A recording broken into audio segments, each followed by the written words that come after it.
There was once a kingdom of gold, idols, and power, where people worshipped what their hands had carved, statues of stone, figures of wood, and a king who called himself God.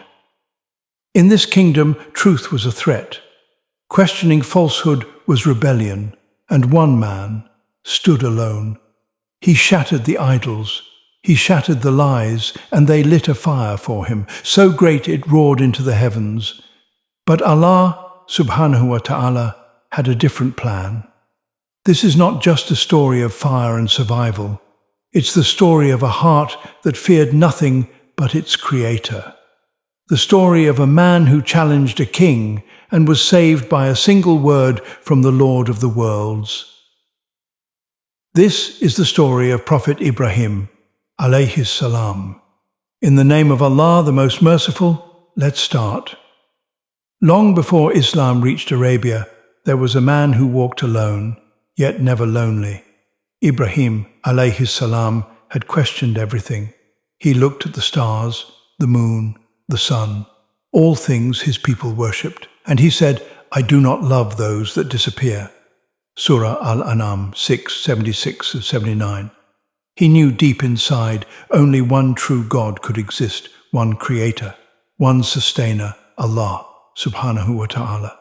His people worshipped idols carved with their own hands, so he made a bold move. One day, while the city was away at a festival, he entered the temple. Alone, and with an axe, he smashed every idol, except the largest one. When the people returned, they were furious. "Who did this to our gods?"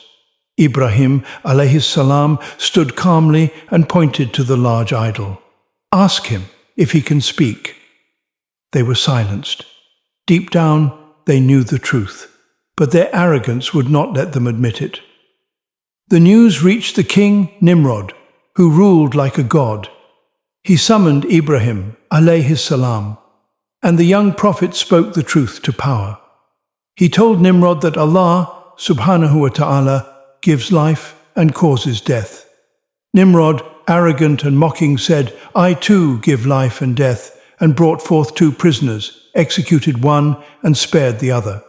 But Ibrahim, ዐlayhis salām, said, "Allah brings the sun from the east, then bring it from the west."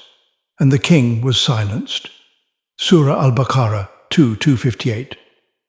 The people, furious that their beliefs had been challenged, cried, burn him to ashes." They built a fire so massive birds fell from the sky, just flying above it. It was so hot that no one could even go near it.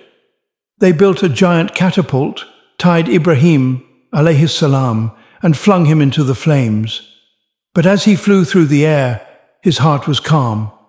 He said, "Hasbunallahu wa ni'mal wakeel." Allah is sufficient for us, and He is the best disposer of affairs. And then Allah Subḥānahu wa Taʿālā gave a single command. "Fire, be cool and safe for Ibrahim." Surah Al-Anbiya 21:69. The flames obeyed. From a blaze meant to destroy, he landed in peace. Not a hair on his head was burnt. Not even the ropes that tied him survived. The people stared in shock. The king was humiliated, but Ibrahim, ዐlayhis salām, walked out, untouched, unafraid. This was not just survival, it was a message from the heavens that truth will always stand. That fire cannot harm a believer when Allah protects. That no power on earth can silence the call to Tawhid. Ibrahim, ዐlayhis salām, later became the father of prophets, of Ismail, ዐlayhis salām, Ishaq, ዐlayhis salām, and from their descendants, Prophet Muhammad, sallallahu alayhi wasallam. But it all began with one man standing before a tyrant and a fire that turned cool, by the will of Allah, Subḥānahu wa Taʿālā. This is not just a story of survival, it's a story of conviction, of courage, of a fire that bowed to faith. If this story moved your heart, please like, share, and subscribe. So the world knows the beauty of our prophets and the miracles of Allah's mercy. Spread the story. Spread the truth.